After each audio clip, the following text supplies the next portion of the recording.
बहुत बहुत अभिनंदन, जोरदार तालियां हमारे माननीय अतिथि महोदय, मंत्री महोदय, मुख्य अतिथि महोदय के लिए।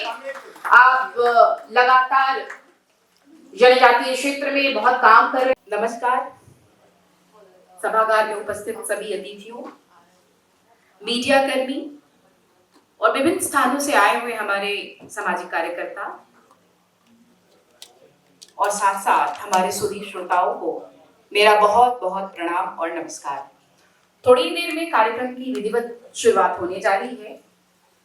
मंत्री जी का संदेश भी आया है कि वो जल्द पधार रहे हैं।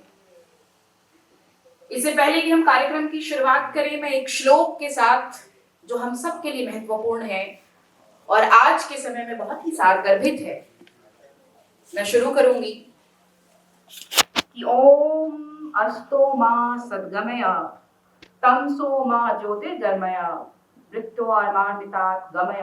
ओम शांति शांति शांति। आज मौका मिला है, पहले तो बहुत अपने आप को भाग्यशाली महसूस कर रही हूँ कि मुझे यहाँ पे बोलने का मौका मिला, गीत गाने का। मैं 2 पंक्तियाँ आप लोगों का स्वागत करना चाहूँगी, उसके बाद कनेक्ट करूँगी सभी को। से हम मन की वीणा से, मन की वीणा से गुंजित ध्वनि मंगलम, मन की वीणा से गुंजित ध्वनि मंगलम।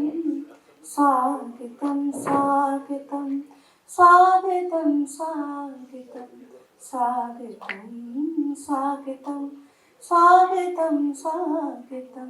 वेदाहमेतं पुरुषं महान्तं आदित्यवर्णं तं सम्परस्तात् तमे विदित्वाति मृतमेति नान्या पन्था विद्यते यनाय। सर्वरूपमयी देवी सर्वं देवीमयं जगत् अतोऽहं विश्वरूपा त्वां नमामि परमेश्वरी।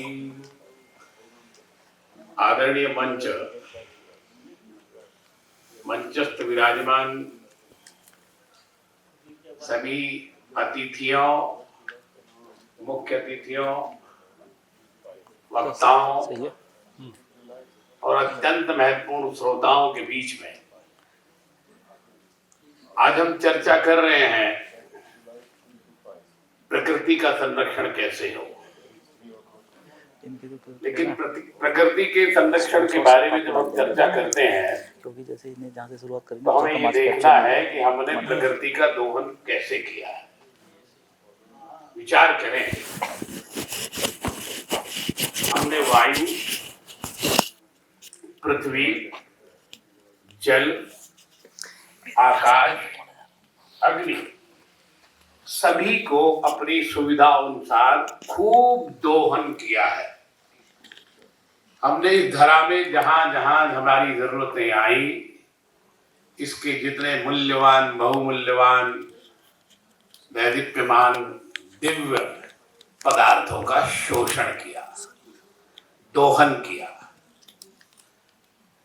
और जहां हमने चाहा शहरों को बसाया, लेकिन गांवों को उजाड़ा। जहां हमने चाहा नदियों के बहाव को बदलने का प्रयास किया, नदियों के किनारे, नदियों की जमीनों पर कब्जा करके अपने नगरों को बसा लिया।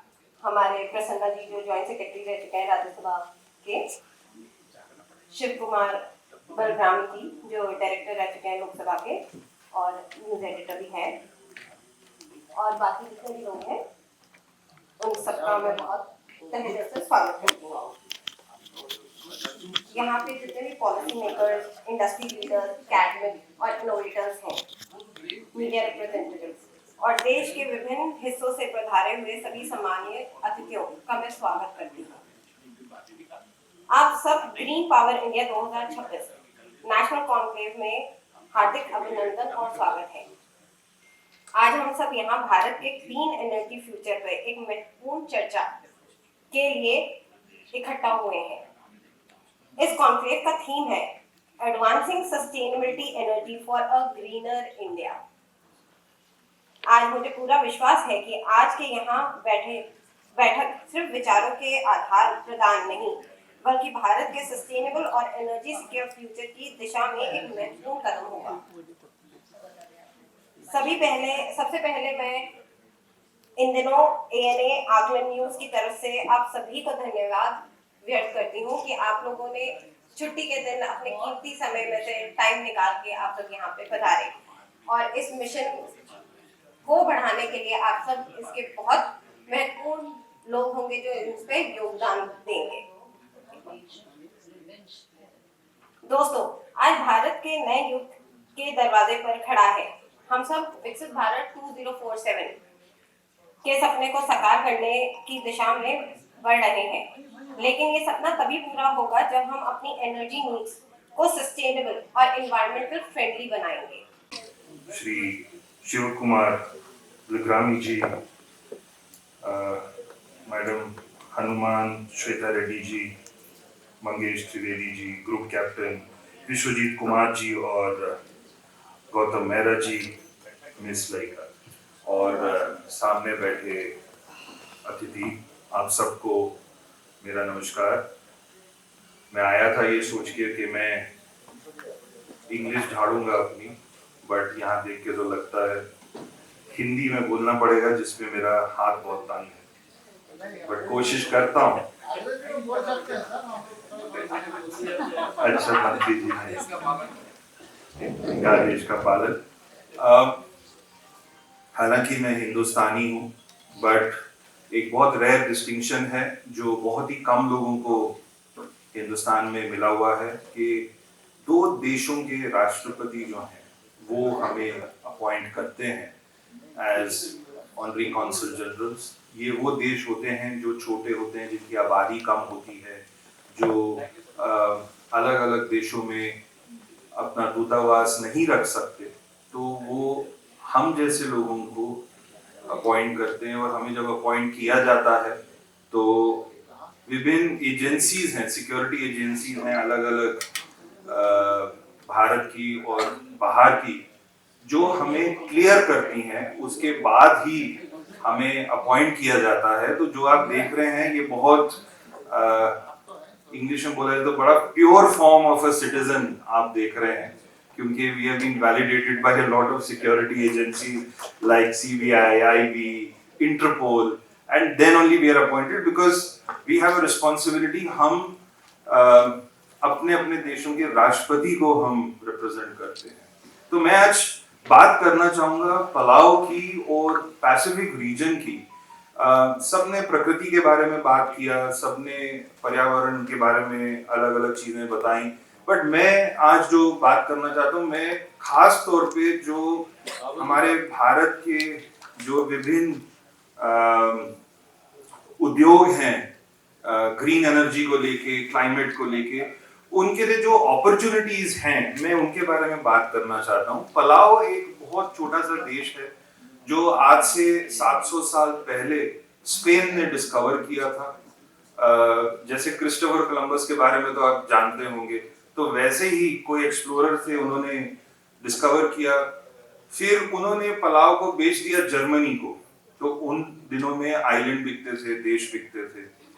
जर्मनी ने जापान ने फिर जर्मनी से इसको कॉन्कर किया, और वर्ल्ड वॉर 2 में, अगर आप पर्ल हार्बर, एक मूवी थी इंग्लिश में बड़ी फेमस, अगर आप उसका ध्यान करेंगे तो आपको पता चलेगा कि जापान ने अमेरिका पे अटैक किया, और जब अमेरिका को अटैक करने की बारी आई तो वो नहीं कर पा रहे थे, क्योंकि पैसिफिक ओशन इतना बड़ा था कि उसमें उनके प्लेन तो जा सकते थे, क्योंकि शिप्स तो उनकी सारी डूब चुकी थी, उनके प्लेन्स जा सकते थे बट वापस नहीं आ सकते थे। तो इसकी वजह से अमेरिका ने फिर एक करके ये जितने भी आइलैंड्स हैं उस एरिया में, मेलेनेशिया, पॉलिनेशिया, माइक्रोनेशिया बोलते हैं, उनको कॉन्कर करना शुरू किया। और कम से कम भी 2500 से ज्यादा आइलैंड्स पैसिफिक ओशन में हैं, जहां पे लोग भी रहते हैं, जहां पे क्लाइमेट और एनवायरनमेंट चैलेंजेस बहुत हैं। 2 फुट का पानी अगर बढ़ जाता है तो हमारी जो रोड्स हैं पलाव की, वो फ्लड हो जाती हैं। उससे बदतर तो और भी देश हैं, टुवालू जैसा देश है जो खाली अगर आप 150 मीटर लेफ्ट जाएंगे और 100 मीटर राइट जाएंगे तो आप ओशन के अंदर हैं। एक सीधी सड़क है, उस पे 15,000 लोग रहते हैं। तो वो ये जितने भी देश हैं ये सारे आज तक जनरेटर्स के ऊपर चलते हैं। इतनी आइलैंड्स हैं वो जनरेटर्स पे चलती हैं, फॉसिल फ्यूल यूज होता है। तो अपॉर्चुनिटी जो है इन देशों में सोलर एनर्जी की है, हाइड्रोजन की है, कार्बन क्रेडिट्स। हम आज की डेट में इतना कार्बन क्रेडिट्स के बारे में बात कर रहे हैं, कार्बन क्रेडिट्स यहाँ पे रेडीली अवेलेबल हैं। तो जो कंपनीज जो एजेंसीज इंडिया में हैं, आप इनको एक्सप्लोर करिए, आपके लिए ये अपॉर्चुनिटी है। पैसिफिक रीजन में 14 से 15 देश हैं, मैं नाम लेना शुरू करता हूँ। ऑस्ट्रेलिया है, न्यूजीलैंड है, पपुआ न्यू गिनी है, फिजी है, पलाव है। आपने आज पलाव के बारे में सुना। इसके अलावा सोलोमन आइलैंड है, कुक आइलैंड है, मार्शल आइलैंड्स है, टुवालू है, टोंगा है, नॉय है, समोआ है, फेडरेटेड स्टेट्स ऑफ माइक्रोनेशिया है। ये सब देश हैं और इन देशों में काफी हद तक यूएस डॉलर इनकी नेशनल करेंसी है और पलाव की भी करेंसी जो है यूएस डॉलर। जैसा कि बताया गया, मैं एक शायर हूँ और मैं अपनी बात की शुरुआत एक 4 पंक्तियों से ही करता हूँ कि ये नए दौर की दुनिया है, चमकती है बहुत। ये नए दौर की दुनिया है, चमकती है बहुत। इसकी हर चीज उछालो तो खनकती है बहुत। मैंने नजदीक से देखे हैं बदन के पुर्जे, मन तो कचरा है मगर देह महकती है बहुत। मन तो कचरा है मगर देह महकती है बहुत। वास्तव में आज का जो ये आयोजन किया गया है, ये जो हमारे मन में कचरा है और जो हम बाहर कचरा करते रहते हैं, उसकी रोकथाम के लिए है। ग्रीन पावर का मतलब वो सारी एनर्जी के सोर्सेस जिनसे कार्बन उत्सर्जित नहीं होता है। ग्रीन एनर्जी का मतलब यह है कि जिससे गंदगी नहीं फैलती है, कोई प्रदूषण नहीं फैलता है।